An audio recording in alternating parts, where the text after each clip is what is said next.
à beira-te da praia, não buscaste nem sábios nem ricos, somente queres que eu te siga. Senhor, tu me olhaste nos olhos a sorrir, pronunciaste meu nome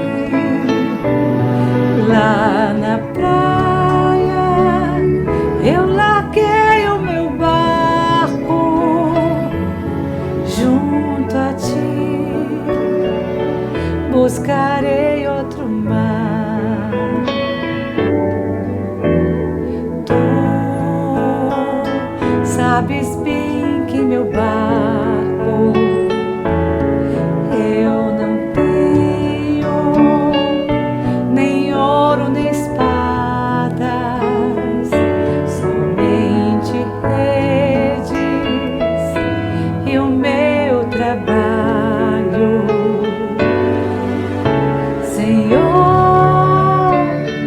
tu me olhaste nos olhos a sorrir,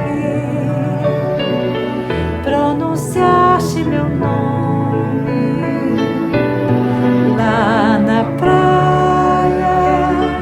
Eu larguei o meu barco junto a ti, buscarei outro mar.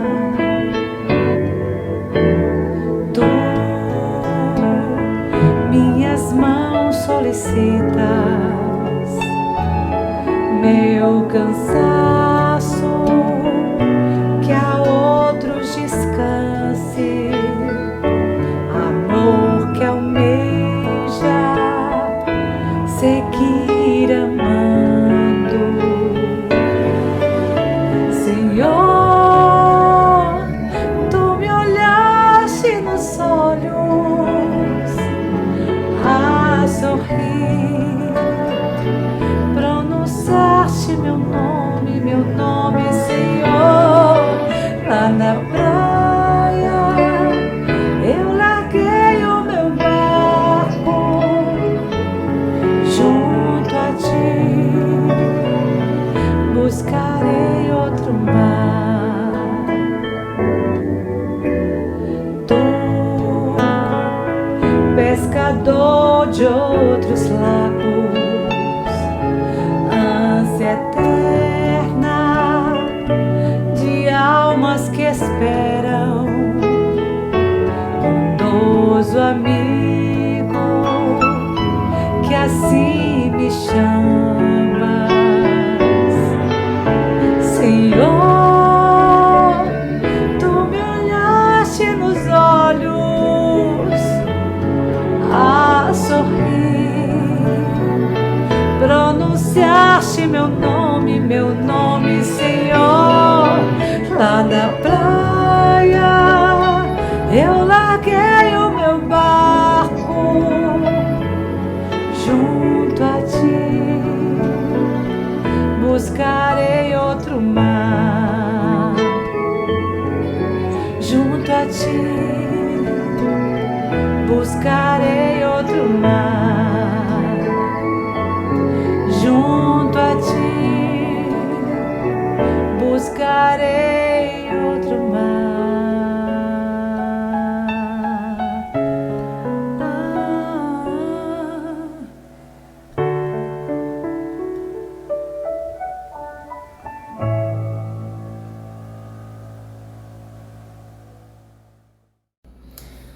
Olá, tudo bem com vocês? Espero que sim, espero que estejam bem, que estejam em paz, esse é o desejo do nosso coração. E mais uma vez é uma alegria enorme participar das atividades da comunidade espírita Nova Era. Agradecemos de coração o convite e saudamos a quem está nos assistindo, a quem está presente, ao nosso querido amigo José Alberto Sacramento, Antônio Carlos, aos apoiadores que são sempre importantes, o apoio da Rádio FM Transvale, da Rádio Prazeres FM. Então, todo o apoio é sempre muito bem-vindo para ações que promovam o bem, que se proponham a construir condições que nos levem à vivência de paz e, assim, à construção de uma vida melhor. Então, a nossa saudação, o nosso carinho, o nosso abraço, a nossa gratidão por mais este momento, um momento que representa uma vivência de partilha de bons pensamentos e sentimentos, de boas energias, e sempre com a perspectiva da participação, do cuidado, da espiritualidade maior. Nessas atividades que envolvem justamente, na nossa perspectiva de vida, uma comunhão com a espiritualidade, porque somos também espiritualidade, porque somos espíritos, porque estamos assim presentes nessa dimensão espiritual como uma dimensão que o que compõe a vida e que está na raiz da própria vida, considerando os ensinamentos dos espíritos, de modo que nós não estamos apartados dessa dimensão espiritual, muito menos dos nossos entes queridos, das pessoas que são muito presentes em nossos corações em função do próprio amor construído, da vivência que tivemos e que não se dissolve com a morte, que não se dissolve nem se finda justamente com o trânsito da morte. Ao contrário, continua de forma diferente enquanto aqui estamos. Mas essa é uma dimensão que nos constitui. Então, nessa relação, nessa vivência com a espiritualidade, nós temos a certeza de que passamos a partilhar e a internalizar conteúdos que são muito favoráveis à vida, para que ela cresça, floresça e frutifique. E hoje vamos conversar sobre um tema que é muito pertinente em relação justamente a essa proposta e que se refere a uma reflexão profunda acerca da vida, não proposta por mim, nós vamos aproveitando, é uma reflexão proposta por Jesus, justamente como um dos ensinamentos que se referem àquilo que se chama de bem-aventurança. Bem-aventurança como um conjunto de ensinamentos, especialmente compondo o chamado Sermão do Monte, como aparece no Evangelho segundo Mateus. Mas é claro que vai além do Sermão do Monte, né? Nós vamos encontrando outras passagens que trazem ensinamentos, reflexões que são importantes.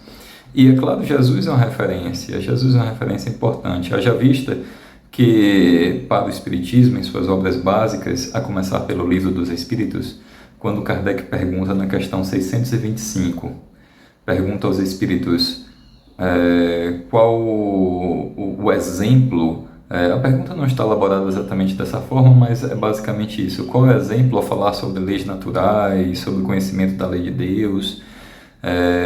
E aí então ele pergunta aos Espíritos qual é o exemplo que Deus nos deu, né, como modelo e guia. Então, qual é o melhor exemplo em termos de espírito reencarnado, né, em termos de personalidade humana? E a resposta é Jesus. Jesus como guia, como modelo. Sendo assim, vale a pena e é sempre importante, é necessário pensar sobre os ensinamentos de Jesus. É claro que nós fazemos também a interpretação que envolve a fenomenologia espiritual nos chamados milagres operacionalizados por Jesus, conforme constam nos evangelhos.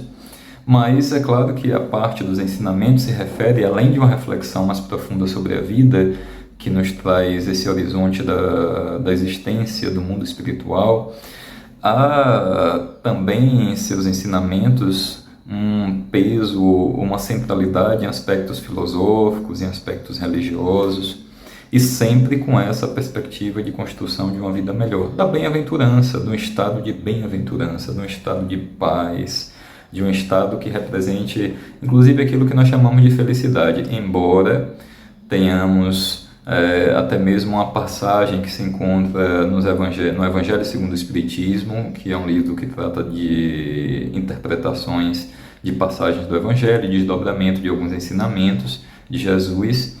Vamos encontrar lá um capítulo cujo título é A Felicidade Não É Deste Mundo. Título esse retirado justamente de um trecho do Eclesiastes, que é um dos livros da Bíblia. E está dito lá: a felicidade não é deste mundo, mas a felicidade considerada em sua perspectiva duradoura, a felicidade considerada justamente como uma experiência permanente que nos coloque acima, em uma condição invulnerável às dores, às tormentas, às vicissitudes, aos dissabores da vida. E, por enquanto, não é assim. Por enquanto, não podemos falar de felicidade dessa natureza, porque, como disseram os Espíritos, reforçando o que está no Eclesiastes, a felicidade não é deste mundo. No entanto, a nossa busca de felicidade é uma busca constante. O próprio filósofo Aristóteles, ele vai dizer no seu livro Ético o que é que nos motiva mais, o que é que nos leva na vida a uma condição comum na relação, enquanto a experiência humana, em termos de anseio, em termos de necessidade de realização. Ele vai dizer, assim, a grosso modo, como eu estou explicando, que é a felicidade. E considera que o caminho para a realização dessa felicidade, de um estado pleno, de sensações que completem, que preencham, que promovam um conjunto de sentimentos que são positivos. E ele vai então dizer que o caminho para isso é o caminho das virtudes. Jesus, de uma forma muito simples, ele não fala diretamente sobre a felicidade, mas sobre um estado de bem-aventurança. De uma forma muito simples, há um trecho que está justamente no Evangelho segundo Mateus, como disse, em que Jesus vai dizer o seguinte, conforme relato desse evangelista: não ajunteis tesouros na terra, onde a traça e a ferrugem tudo consomem, e onde os ladrões minam e roubam, mas ajuntai tesouros no céu, onde nem a traça nem a ferrugem consomem, e onde os ladrões não minam nem roubam. Porque onde estiver o vosso tesouro, aí estará também o vosso coração. Então, nosso coração está onde estiver o nosso tesouro. Como ele diz, a gente só fez uma pequena inversão, mas onde estiver o vosso tesouro, aí estará também o vosso coração. Considerando que primeiro ele traz como uma recomendação termos a prioridade de ajuntarmos tesouros que não podem ser consumidos nem pela traça nem pela ferrugem. Os tesouros representam aí no plural, portanto é uma palavra que está no plural e que representa essa palavra algo que tem valor. A gente chama de tesouro aquilo que tem valor, aquilo que é caro. Caro não no sentido apenas material, mas aquilo que nos é caro, aquilo que é importante, aquilo que tem valor, como eu disse. Mas nós podemos estabelecer o que tem valor do ponto de vista material ou imaterial. Os dois juntos, né, que podem se confundir, se conciliar. No entanto, prevalece um aspecto, quando se concilia, um aspecto imaterial, porque todos os bens materiais, praticamente, embora sejam estabelecidos num processo de troca, de relações de natureza econômica, a possibilidade de perda do seu valor com o passar do tempo, ou ganho, a depender de quais sejam esses objetos, a depender do que sejam essas coisas, né? Mas são objetos materiais, que têm um valor material, um valor inclusive que está condicionado àquilo que estabelecemos como aspectos que atribuem valor a cada coisa.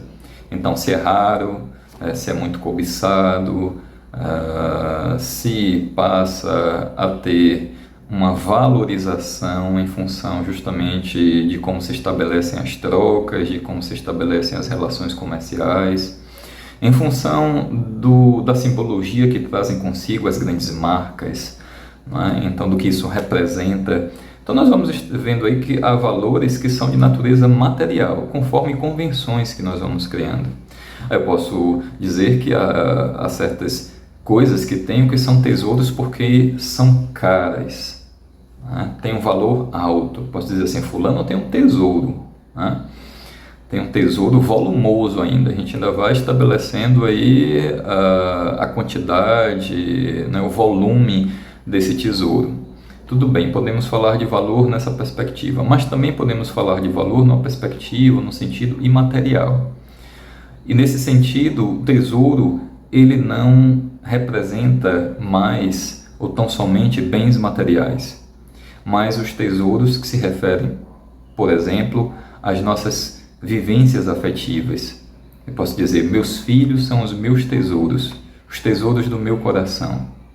Vejam, embora sejam entes materiais, mas o tesouro que constitui essa minha percepção quanto aos meus filhos não está centrada justamente em aspectos materiais, mas no que representa a vida deles quanto aos sentimentos que foram cultivados em mim, que surgiram e que foram cultivados ao longo do tempo. Então está para além de uma entidade material. Tanto é assim que mesmo quando os nossos entes queridos partem desta vida, então quando seus corpos começam a se desfazer, passam pelo processo de decomposição, depois de anos só restam os ossos que podem ser incinerados, viram cinzas, a gente pode jogar, né, no mar, por exemplo, ou em algum outro lugar, e aquilo se torna material orgânico, enfim. Apesar de todo esse processo de transformação e do decorrer de muitos anos, já não se tem mais vestígios materiais desses nossos entes queridos, mas temos não só vestígios, como elementos que são muito significativos quanto às nossas vivências afetivas, quanto àquilo que se encontra em nossas memórias, que nos constitui. E aí vamos observando o valor das coisas. Veja, pode ser aquilo que evoca um valor sentimental, são coisas materiais. Eu posso ter um anel que pertenceu à minha avó, eu posso ter um diário que pertenceu ao meu pai, eu posso ter objetos que não têm por si só um valor que seja considerado como algo de grande monta, não é assim, um valor caro, por exemplo, do ponto de vista financeiro, para a coletividade. Então pode ser algo muito simples, um anel, um diário, que não tem um valor comercial, mas tem um valor afetivo enorme. Eu pego aquele objeto e ele então evoca memórias, ele traz à tona sentimentos, né? Pode despertar até a saudade, mas ao mesmo tempo, a depender de como foi a relação, aquela gratidão em função justamente da oportunidade de termos essas pessoas, esses amores presentes em nossas vidas. Então podemos falar de tesouro do ponto de vista também imaterial. O tesouro de nossas conquistas, eu posso dizer, eu consegui a realização de um sonho, passo a exercer uma determinada profissão, então consegui fazer uma viagem, consegui, enfim, fazer algo, fazer uma obra de arte, consegui realizar uma tarefa, seja lá o que for, mas algo que represente uma conquista, aquilo se esvai, aquilo passa. No entanto, essa conquista ela fica presente, ela se estabelece, né? E se falarmos do ponto de vista espiritual, no que diz respeito inclusive a aspectos religiosos, aquilo que significa uma vivência sagrada em Deus.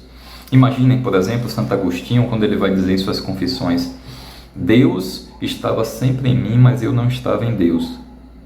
Se ele diz eu não estava, veja, aí no passado, significa que naquele momento ele passa a sentir e a vivenciar Deus em todos os momentos. Então, aquilo representa uma conquista, aquela experiência, uma experiência de conquista e que tem um valor que é fundamental, de modo que se transforma em um tesouro. Porque ele vai dizer, Deus estava sempre em mim, mas eu não via isso, eu não sentia, eu não vivenciava. Mas quando ele passa a sentir, a vivenciar, então há uma transformação qualitativa em relação à sua vida. E desse modo ele pode sentir em paz, como foi o que aconteceu, ele pode experimentar um estado de paz, um estado de bem-aventurança. E esse estado é um tesouro que ninguém pode roubar, que não é consumido nem pela traça, nem pela ferrugem. Isso é algo interessante, né? Por quê? Se nós observarmos, tem até um exemplo interessante que foi de um estudo feito. Isso já faz um tempo, eu vou citar só esse estudo, foi de 2000 e publicado em 2003, numa revista de psicologia social, feito um experimento feito nos Estados Unidos, na Universidade de Cornell, né, em Nova York, coordenado por um pesquisador, professor de psicologia dessa universidade, Thomas Gilovich. E o tema interessante, o tema do artigo, faz uma referência há uma frase que é muito conhecida, que está em uma das obras de Shakespeare, que é Hamlet, quando Hamlet diz: ser ou não ser, eis a questão. Essa é uma frase muito conhecida. Aí ele, então, os autores desse artigo colocam como título fazer ou ter, eis a questão. Por que esse título? Porque nessa pesquisa, nesse experimento que fizeram, chegaram à conclusão de que as experiências trazem muito mais felicidade do que a aquisição de bens materiais. Veja só, as experiências. Aí às vezes você pode dizer assim: nossa, mas então os bens materiais não têm nenhum valor, não têm nenhum significado, não representam nada, não podem tornar a vida melhor? Sim, claro, eles têm o seu valor, eles têm a sua importância também, a necessidade perante a vida, mas isso não é o principal, não é o fundamental. De modo que não vale a pena sofrer tanto em função da ausência de bens materiais. É claro que você tem um sofrimento quando essa ausência de bens materiais representam uma falta de dignidade na vida, na impossibilidade de autonomia, na dificuldade de que sejam supridas as necessidades básicas. Mas o importante são as experiências de vida. É claro que muitos lançaram mão de uma forma, eu vou dizer, estratégica desse estudo para, vamos dizer, potencializar, para fomentar mais o seu próprio negócio. Então, empresas de turismo e outras que prestam serviços de passeios, aí colocaram lá: olha, experiências são mais importantes do que comprar um smartphone, do que comprar um carro. Então, em lugar de fazer isso, compre uma viagem do seu sonho, faça um passeio que te garanta a felicidade, mas tudo isso tem que pagar, e normalmente é caro, a depender de qual seja a viagem, a depender de qual seja o passeio, a depender de qual seja o momento, um jantar, vai saber qual restaurante, porque não é só comer em si, é todo o contexto, é toda a ambiência, mas isso também significa a necessidade de gasto material. Isso, dentro do modelo social que nós temos, é algo que se realiza com a possibilidade financeira que cada um traz consigo. No entanto, não é isso que o estudo coloca, que nós podemos ter experiências nas coisas mais cotidianas, no café da manhã compartilhado, no passeio numa praça pública, na ida a uma praia. Então, em situações de vida que não implicam necessariamente a condição financeira mais abastada ou menos abastada, mas são experiências de vida. E é interessante porque algumas conclusões, ele vai dizer, por exemplo, pessoas que gastam com experiências e não com objetos são mais felizes. Veja, isso com base na conclusão dessa pesquisa. E depois vai dizer: experiências compartilhadas conectam mais um com o outro do que o consumo compartilhado. Experiências compartilhadas. Por que tudo isso, na verdade? Justamente porque, como os próprios pesquisadores vão dizer, as suas experiências são verdadeiramente parte de você. Somos a soma total de nossas experiências. E aí vamos adaptar e dizer assim: somos nossas memórias, incluindo nossas memórias afetivas. Então isso é o que vai, ao longo do tempo, nos conferindo a possibilidade de que tenhamos essa vivência de bem-aventurança de que fala Jesus, porque onde está o nosso coração?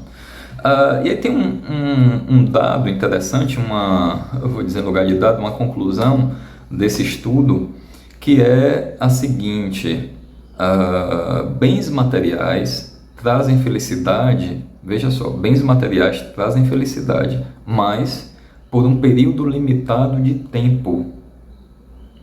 Por que isso? Porque não preenchem. Porque podem ser consumidos pela traça e pela ferrugem. Então é só durante o tempo. Eu posso comprar um smartphone, posso comprar um carro, uma casa, ótimo. Mas durante um tempo aquilo traz felicidade, depois do passar do tempo já não traz mais. Já não é mais a mesma coisa. No entanto, memórias podem ser evocadas 50 anos depois. Inclusive elas podem se modificar, elas podem ser ressignificadas, a depender de nossas experiências, a depender do grau de maturidade que nós vamos alcançando, e aí podemos experimentar uma felicidade diante dessas experiências. Ainda que venha a saudade junto com isso. né? Ainda que a saudade esteja presente. É como uma música de Luiz Gonzaga, que não me lembro a letra, tá? Mas quando diz que se a gente amou um dia, ainda que a saudade aperte, mas vale a pena. Ainda assim é algo que traz consigo a sensação de vida, de que nós vivemos, né? A sensação de que nossa vida é preenchida, e que nossa vida pode não estar completa por uma sensação de incompletude que venha nos acompanhar ainda nessa experiência humana, mas nos dá a sensação de que vivemos e isso pode ser feito. Isso é algo que pode se realizar a cada instante, a cada novo dia. A cada novo dia, um dia de oportunidade, de possibilidade de termos novas experiências. E quais são as experiências que nós vamos escolhendo? Quais as experiências que envolvem, que representam cuidado consigo? O que é que nós vamos escolhendo? Às vezes coisas simples, que são um gesto de afago, um gesto de cuidado, um gesto de bem-estar, com sua própria vida e de quem está à sua volta, já é algo importante do ponto de vista desse conceito de tesouro, de valor. É muito representativo, muito significativo, e que vai constituindo o nosso acervo de experiências, e a gente pode falar de memórias, e nesse sentido ela não se perde, esse acervo não se perde com o tempo. No entanto, o consumo de bens materiais, sim. Por isso Jesus diz, se nós ajuntarmos os tesouros, que não sejam esses tesouros do céu, porque o que são os tesouros do céu? São tesouros imateriais. Se ajuntarmos os tesouros, se os nossos tesouros, se aquilo que tem mais valor para as nossas vidas são os objetos materiais, então aí há um problema. Não é que esses objetos não tenham nenhum valor, tá? Eles podem ter o seu valor, mas eles se esvaem com o tempo. Eles perdem o valor com o tempo, eles se desfazem da própria natureza das coisas materiais. Então, se o valor está centrado apenas nisso, e se nossos corações acabam se enraizando, logo o coração vai sempre se esvaziando na medida em que esses bens se esvaziam, porque é da sua natureza. Então a sensação de vazio ela vai se renovando o tempo todo, ela se torna uma constante. E como eu disse, quando se trata dos tesouros imateriais, ainda que eles venham por meio de elementos materiais, esses elementos eles podem se desfazer, eles podem não ter um valor monetário, eles podem até ser considerados como coisas inúteis, imprestáveis, mas eles têm um valor afetivo. Tem uma poesia que é muito bonita de Carlos Drummond de Andrade, que está no livro Claro Enigma. É uma poesia que eu sempre costumo citar, cujo título é Memória. E nessa poesia, deixa-me ver se eu me lembro da poesia toda. Amar o perdido deixa confundido este coração. Nada pode o ouvido contra o sem sentido apelo do não. As coisas tangíveis tornam-se insensíveis à palma da mão. Mas as coisas findas, muito mais que lindas, essas ficarão. Então, as duas últimas estrofes são muito importantes, quando ele diz as coisas tangíveis, materiais, concretas, que nós podemos pegar, que nós podemos ver, né? Que estão acessíveis aos nossos sentidos. Então, as coisas tangíveis tornam-se insensíveis à palma da mão. Veja, se eu tenho um objeto apenas com base no valor daquele objeto, então é algo que não mexe com a minha sensibilidade mais profunda e não compõe a minha memória afetiva. Então tornam-se insensíveis à palma da mão. Na última estrofe ele vai dizer, mas as coisas findas, que têm fim, que acabam. Veja, aquelas coisas que passam, como as experiências. Eu faço uma viagem, ela não permanece comigo o tempo todo. Se eu compro um aparelho, ele pode permanecer um determinado bem material, uma roupa, um relógio, um colar. Esses objetos, eles podem permanecer comigo durante anos. Mas uma viagem, por exemplo, o nascimento de um filho, a morte de um ente querido, são eventos, são experiências que passaram, que são findas, mas que ficam presentes, que ficam marcadas, que compõem a nossa memória afetiva. E nessas experiências é justamente onde nós vamos encontrar esses tesouros que não podem ser consumidos pela traça nem pela ferrugem. Então as coisas findas, muito mais que lindas, quando elas são muito mais que lindas, olha como o poeta ele coloca assim, não são lindas, elas são muito mais do que lindas. O amor vivenciado, o amor cultivado, o que fica, o que preenche.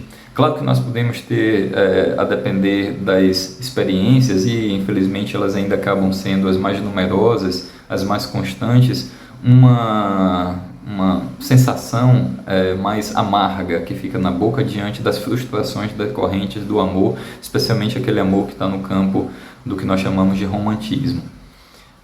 E até nas relações familiares também, então, a depender das frustrações que se estabelecem em função das expectativas que são criadas e da forma como nós costumamos amar, que ainda é uma forma muito contaminada pelo egoísmo e que se descaracteriza em função das pulsões diante dos impulsos que são desencadeados pela força das paixões. Então, corroído, consumido justamente por tudo isso, o amor se desnatura e aí vem a sensação de amargor na boca, no coração, e para muitos amar não vale a pena, amar se torna um grande risco, quando nós afirmamos que amar sempre vale a pena.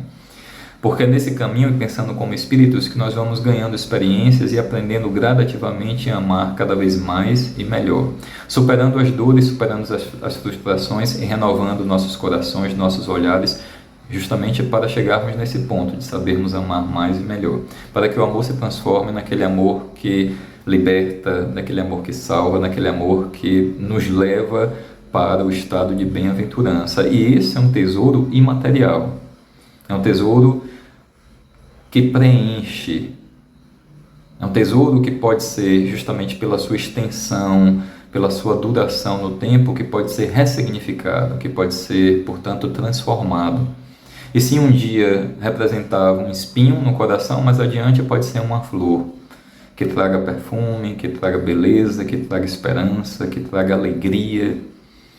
E desse modo, como espíritos, nós vamos amadurecendo, nós vamos crescendo cada vez mais. Então, são desses tesouros de que falava Jesus.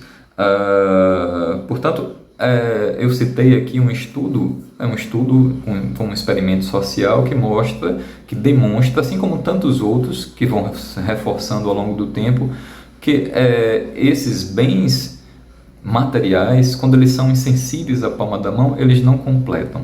Eles não nos levam ao estado de bem-aventurança. E qual o problema? É que normalmente é aí que muitos corações estão enraizados. Porque onde estiver nosso tesouro, estará nosso coração. E onde depositamos os nossos corações? Quais são os nossos tesouros? São tesouros que preenchem realmente? São tesouros que preenchem de vida? São tesouros que nos enriquecem de experiências significativas? Então, essa é uma reflexão que nós precisamos fazer. Porque aí está o ensinamento de Jesus, quando ele diz: não ajunteis os tesouros que podem ser consumidos pela traça e pela ferrugem.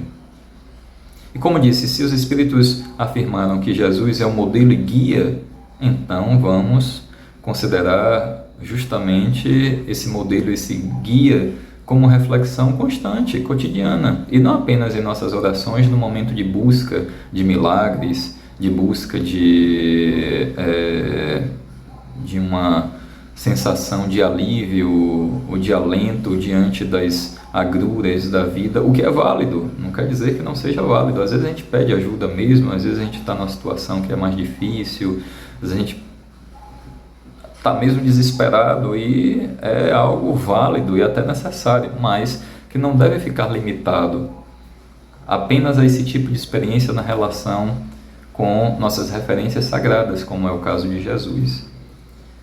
Que seja uma reflexão cotidiana. Se é guia e modelo, veja, se é um modelo, então é uma referência. Então aquele é o meu modelo. E é guia, o que pode nos dar o caminho, é o que vai nos ensinando justamente o melhor caminho que podemos trilhar. É o que nos guia, como diz a palavra. A palavra já diz tudo por si só. É o nosso guia e o nosso modelo. Então que seja uma reflexão mais constante, que seja uma reflexão mais cotidiana, mais presente na vida.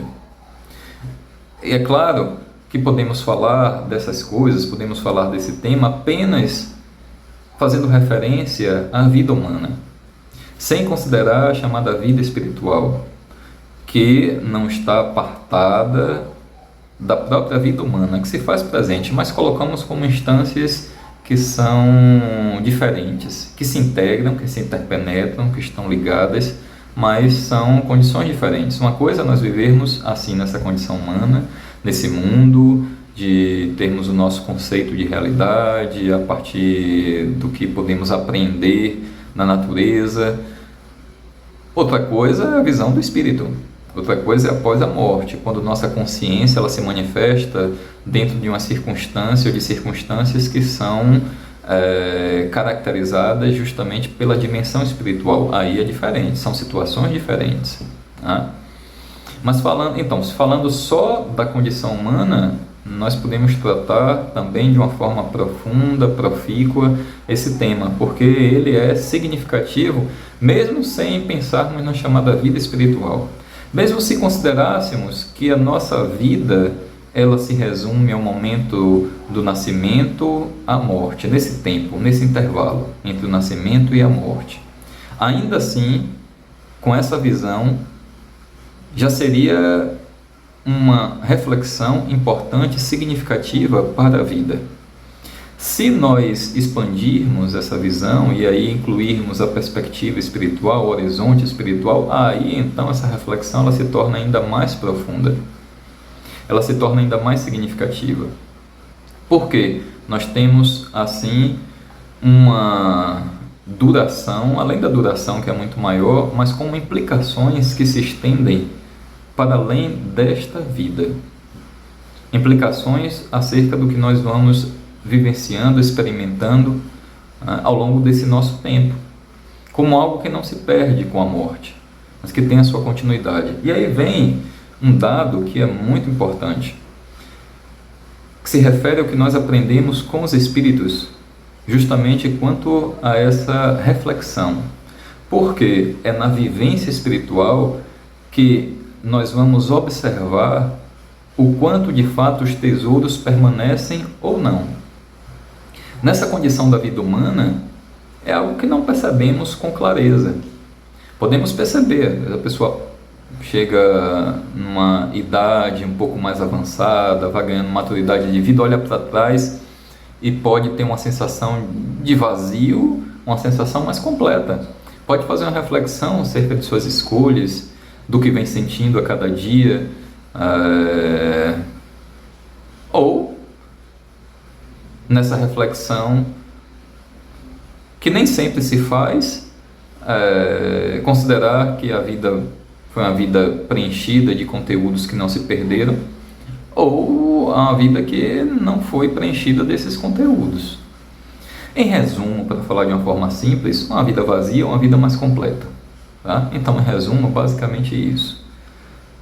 Então, nós podemos fazer essa reflexão tranquilamente, mas nessa vida humana, isso não é algo tão perceptível quanto na vida espiritual. Não é tão perceptível.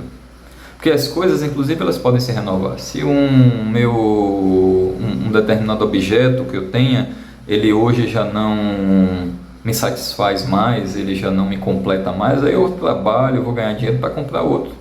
E quando eu compro outro, a pessoa troca de carro, diz assim, dá aquela sensação de alegria, nossa, olha meu carro novo, não é uma maravilha. Passa o tempo e às vezes vê outros modelos que são melhores, né? Isso se refere a várias outras coisas, até animais de estimação, os pets, a roupas, a tantos e tantos outros objetos de consumo. E aí então vem uma situação que é terrível nesse aspecto, que é a comparação. A pessoa pode ter um objeto, mas se surgir alguém com um objeto melhor, aí dá problema. Porque é uma sensação de desvalorização que pode acontecer em relação àquilo que se adquiriu. Porque, nesse caso, o valor ele não está centrado no esforço, no trabalho que levou àquele resultado, mas apenas na aquisição em si, apenas na compra, e não em todo o trabalho, em todo o crescimento, em todos os resultados que possibilitaram aquela aquisição. Então aí já tem uma diferença. Né? Logo, Se a pessoa está interessada apenas na aquisição e com base nisso, no que ela representa do ponto de vista das relações sociais, na representatividade, olha, fulano possui aquele objeto, né? Você se sente então às vezes mais importante, mais valorizado em função daquilo que você traz como objetos pessoais e signos de poder, que se transformam nas relações humanas e sociais como signos de poder. Mas se tiver alguém que esteja com algo melhor, pronto. Eu comprei um carro de luxo, aí o vizinho comprou um carro de luxo ainda melhor. Aí já não é mais a mesma coisa. Porque normalmente as pessoas querem o que seja melhor em comparação com os outros. Não por si mesmas, mas sempre comparando. Comparando para ver quem tem mais sucesso, para ver quem é mais feliz, diga-se de passagem, né? Com base nesses critérios, tá? Nesses tesouros materiais, quem é mais feliz, quem é mais realizado, quem é mais importante. E aí vira uma verdadeira competição e um grande motivo de infelicidade. Infelicidade sempre presente, porque aí também está o egoísmo centrado, enraizado nesse processo. É o que eu quero para mim, para que me sinta mais importante. Não há um senso de fraternidade, de cooperação, de partilha, do desejo de que eu seja feliz, mas os outros também sejam felizes, tanto quanto eu. E às vezes, podemos dizer, a depender das relações afetivas, do amor que se tem por alguém, o desejo de que seja até mais feliz do que nós somos. Tá? Então a capacidade de desprendimento, amar assim, quando esse amor se amplia, se estende, é algo que está de acordo com o grau máximo do significado de caridade, como um conjunto de ações de desinteresse que promovem o bem-estar alheio, o bem-estar que se dissemina à sua própria volta, mesmo que esse bem-estar não seja ambicionado para si mesmo. No entanto, todo bem que nós fazemos sempre se reverte para nós mesmos. Tá? Sempre aproveitamos. Embora essa não seja a grande motivação para quem sabe amar dessa forma. Então veja só, vamos lá, voltando.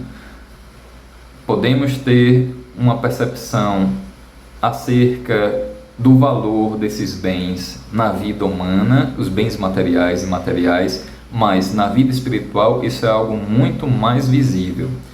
Porque, repetindo, na vida humana eu posso substituir esses bens, eles ainda estão presentes, eles ainda constituem a minha realidade, as pessoas com quem eu estou, que se encontram à minha volta, mas na vida espiritual, aí as coisas mudam. Nesse aspecto, mudam muito, muito mesmo. Tá? Eu acho interessante uma história que eu vou compartilhar rapidamente, porque a gente já está chegando perto do fim. É uma história que está contada de forma breve e sucinta no livro O Céu e o Inferno. Para falar de uma das referências básicas do Espiritismo, O Céu e o Inferno, que o livro foi publicado por Kardec, justamente para falar dessas instâncias do mundo espiritual, comparando-as àquilo que a tradição judaico-cristã, especialmente com o catolicismo, que se disseminou por todo o Ocidente, ainda mais a época de Kardec. Então a grande referência era justamente a referência católica, e aí o que se colocava como instâncias de uma vida espiritual a partir de um céu, de um inferno, de purgatório. Ele faz uma análise disso e vai mostrando como na visão espírita é diferente. Então que não existe um céu, que não existe um inferno, e muito menos um purgatório. Talvez instâncias que sejam semelhantes, mas não com esses nomes e muito menos com certas características que são apresentadas dentro dessa tradição religiosa cristã. E na segunda parte desse livro, Obras Póstumas, Kardec vai colocar, o Céu e o Inferno, desse livro, O Céu e o Inferno, Kardec vai colocar alguns exemplos. E aí, exemplos que ele vai classificar, apesar da diversidade enorme, mas ele faz um trabalho de classificação, sistematização e classificação. Ele vai dividir em relatos de espíritos felizes, espíritos em uma condição mediana, espíritos infelizes, suicidas, criminosos arrependidos, espíritos endurecidos, enfim. Então tem aí algumas classificações, que é uma classificação que ele faz de alguns grupos. E no capítulo sobre espíritos suicidas, que compõe justamente o relato de suicidas, agora é interessante porque são relatos que mostram algumas diferenças, nem todo suicida é igual. E tem um capítulo que fala título é Duplo Suicídio por Amor e por Dever. Duplo Suicídio por Amor e por Dever. Eu vou tentar me lembrar de forma mais fidedigna que eu puder dessa história. Mas é fácil, é só consultar depois, está no livro do Céu e Inferno, na segunda parte, e no capítulo sobre espíritos suicidas, e está esse título, Duplo Suicídio por Amor e por Dever. Aí então, Kardec vai contar o seguinte, que houve naquela época, e foi noticiado em um jornal, um duplo suicídio, que aconteceu pelas seguintes razões. Eu vou contar então rapidamente a história. Uma moça, uma senhora que morava em um determinado local, né, uma cidade, enfim, uma moça bonita e que tinha uma boa condição social, se apaixonou por um outro homem, por um homem, e este homem se apaixonou por ela também, de modo que os dois manifestaram o desejo de se casar. Isso naquela época, tá bom? É bom lembrar, então, que estávamos aí no século XIX, início da segunda metade do século XIX, então é algo que remonta aí vou dizer, muito mais de um século, né? Então, um século e meio, mais de um século e meio. E as relações sociais eram diferentes, né? A forma também como se estabeleciam certos contratos sociais, exemplo do casamento, era diferente. Então, o casamento era algo que tinha suas características próprias como um contrato, a forma como se estabelecia naquela época. Inclusive, no que diz respeito à vontade da família, ao que o pai decidia, considerando o nível social, considerando os ganhos materiais, aspectos dessa natureza, do pretendente à mão da filha, porque isso se estabelecia justamente nesse sentido, né? Então, se tinha uma filha, e a filha, o casamento da filha era arranjado basicamente dessa forma. Então, em resumo, ela se apaixonou por um homem, esse homem se apaixonou por ela também, mas o pai dela não queria que ela se casasse com ele, queria que se casasse justamente com outro homem, porque este outro havia manifestado interesse por ela e apresentava uma condição social muito melhor. Então, o casamento foi arranjado. Agora, esse outro homem com quem ela se casou era amigo íntimo do homem por quem ela se apaixonou e que se apaixonou por ela. E qual a implicação disso? Como eram amigos pessoais íntimos, então eles estavam sempre convivendo de modo que esse casal, que teve sua paixão ou seu amor frustrado, costumava se ver com frequência. Ele então desesperado, porque era a esposa do amigo, né? Ele não queria de forma nenhuma qualquer tipo de traição. Ele se casa também para ver se esquecia aquele amor, mas isso não adiantou. Passaram-se 4, 5 anos, alguns anos, e por ser amigo da esposa da mulher que ele amava, então ele acabava, mesmo evitando, mas acabava frequentando a casa, né? E um dia, por uma situação fortuita, esses dois, eles não tiveram seu casamento, né? Passavam às vezes a ter uma convivência assim, que era ocasional, mas eles então um dia tiveram a oportunidade de não de se declarar um para o outro, mas de perceberem que o quanto se amavam e o quanto estavam sofrendo em função daquela situação. Então eles descobriram que continuavam se amando profundamente, que queriam ficar juntos, que não estavam felizes, mas aí veio o problema, estavam casados. Então naquela época a separação era muito complicado, era muito mais complicado do que hoje. Hoje continua, mas naquela época era algo assim muito mais difícil, né? E pelas circunstâncias também. Afinal de contas ela estava casada com o melhor amigo dele, né? Então eram circunstâncias que complicavam ainda mais. O que foi que decidiram? Decidiram se matar.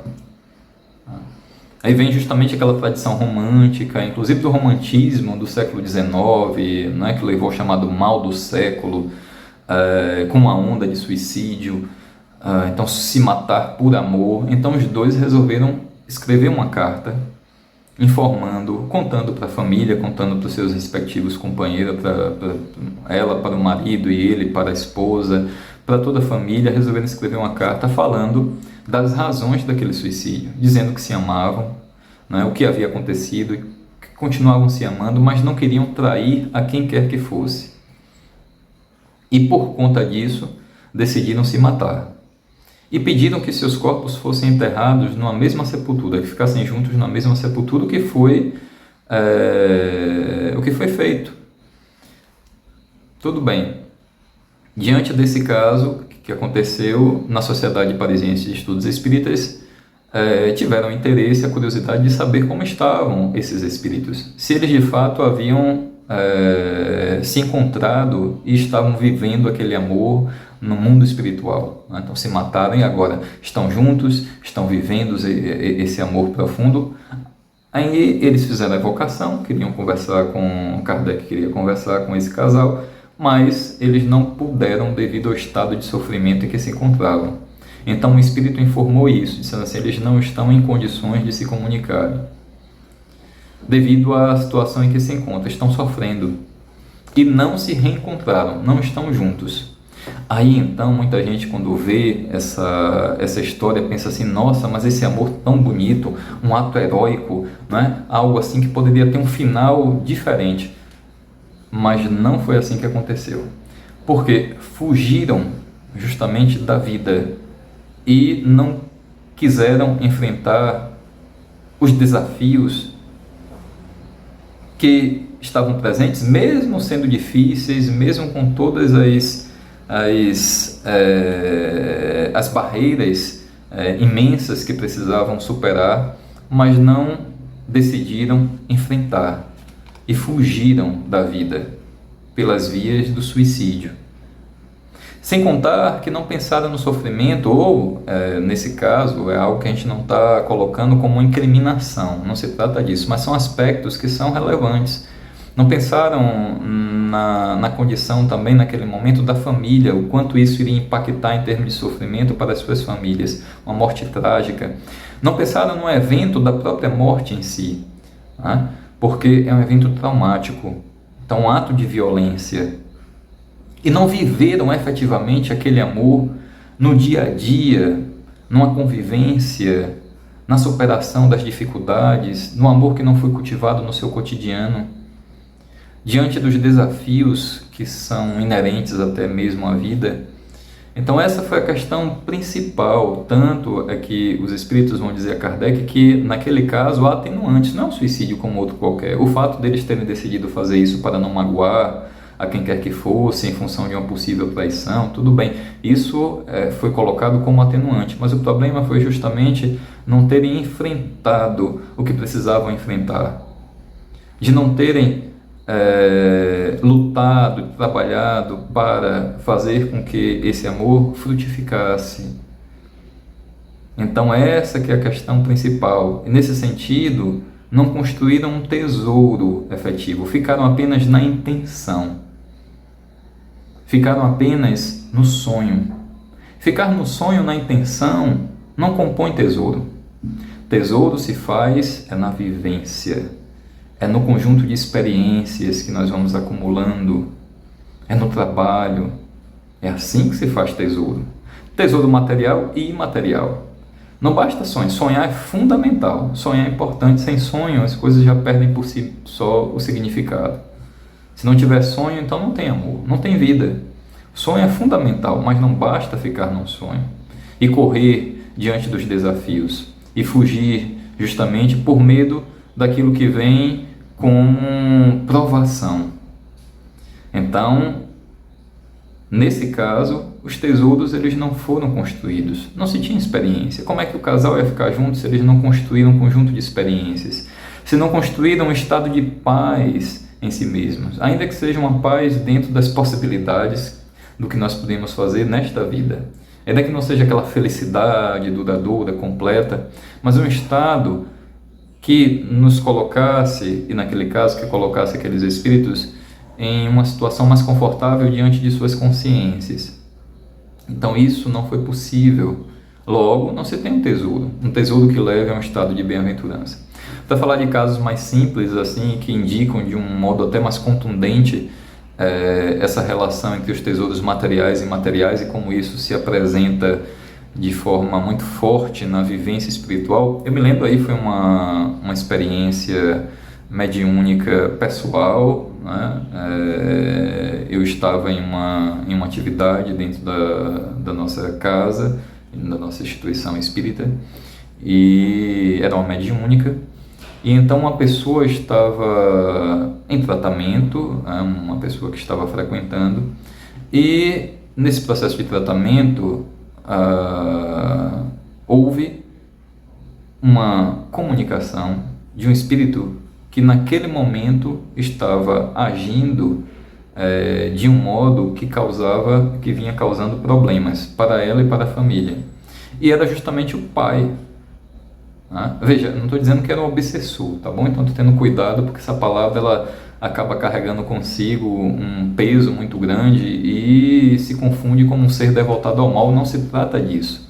A obsessão não se caracteriza pela maldade, não é? Como diz Kardec, até no livro dos Médiuns, no capítulo que trata da obsessão, a obsessão se caracteriza por uma ação pertinaz e que, de alguma forma, cria situações de constrangimento, cria algum grau de constrangimento e produz resultados que são negativos. Ele não vai dizer que o obsessor é um ser devotado ao mal, tá? Então a obsessão se caracteriza por uma relação adoecida, por um vínculo que está adoecido, seja lá de que natureza for, e vai produzindo resultados que são negativos. Então aparece o pai dessa moça e ele vem reclamando, né, algo que a gente foi saber depois, reclamando de uma forma assim muito contundente. Ele estava, para dizer a verdade, inconformado e com raiva mesmo, né, porque estavam fazendo ou estavam tomando deliberações e fazendo um uso dos bens que ele havia deixado, de fazenda, de veículos, de uma forma que ele não concordava e ele não queria. E ele então reclamava: o que é que estão fazendo com as coisas que eu deixei? Eu não concordo com isso, eu não quero que meta a mão, não quero que ela vá. Ele estava falando de algumas pessoas da família e do inconformismo dele. Veja, ele estava em paz? Não. Ele estava bem? Não. Ele ainda continuava presente nesta vida, participando dessas coisas? Não. Deixou tudo para trás. Entre aspas, porque ele não deixou exatamente tudo para trás. Ele levou consigo. Levou esses tesouros, no entanto, tesouros que não estavam presentes à sua disposição. Ele levou consigo um vazio. Um vazio que transformava os seus dias em dias de tormento, de agonia, de sofrimento, de revolta, de raiva, que obscurecia sua vista de modo que ele não conseguia olhar para um horizonte mais amplo e enxergar as possibilidades infinitas e sagradas da vivência espiritual, de se sentir em Deus, de entrar num estado de bem-aventurança. Logo, o seu tesouro é um tesouro que foi consumido pela traça e pela ferrugem. É um tesouro que representava um vazio. E aí estava o seu coração. O coração estava vazio. Vazio de vida, vazio de plenitude, vazio de paz, vazio de alegria. Por isso Jesus diz: onde estiver o vosso tesouro, aí estará o vosso coração. Então, nosso coração está onde estiver o nosso tesouro, onde nós estamos depositando. A compreensão acerca da vida espiritual só acentua a importância disso. Só nos mostra o quanto de fato devemos dar valor às coisas. O que de fato vale a pena. O que de fato é o sumo da vida. O que é que nós devemos escolher. As experiências que são importantes, que são significativas, as escolhas, portanto, que nós vamos fazendo para que a vida cresça, floresça e frutifique.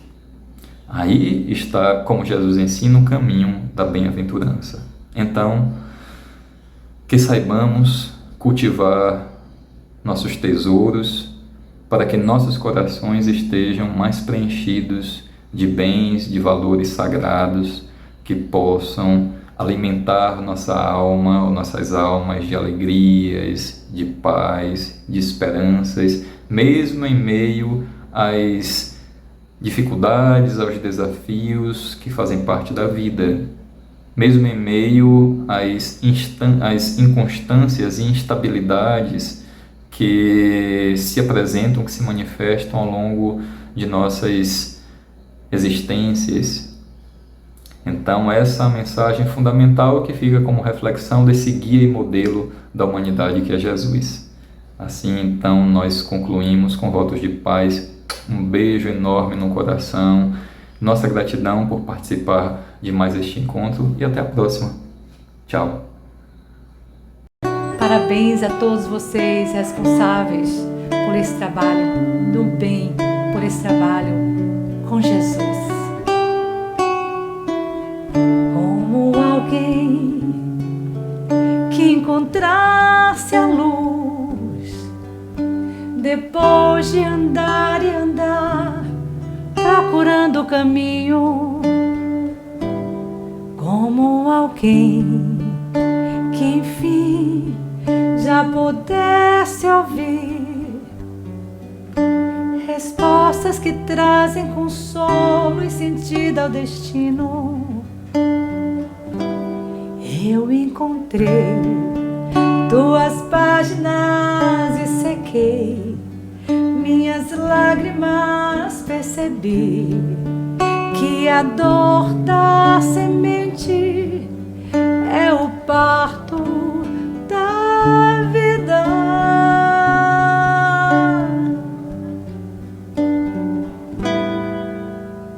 Como alguém que já quer seguir os passos do Mestre com fé e razão conscientes. Como alguém que em si já soubesse ouvir as vozes dos seres que habitam o espaço infinito. Eu encontrei tuas páginas e sequei minhas lágrimas, percebi que a dor da semente é o parto da vida.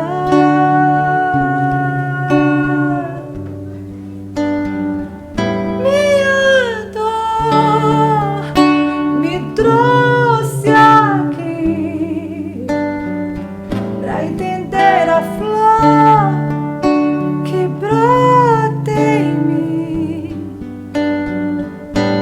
Meu amor é aprendiz de um bem maior, que seja assim. Nesse vai e vem, sei que voltarei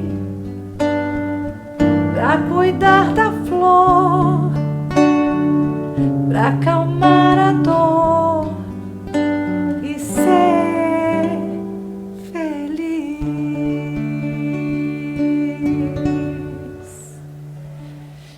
Um beijo nos corações, Deus nos abençoe, paz e bem sempre.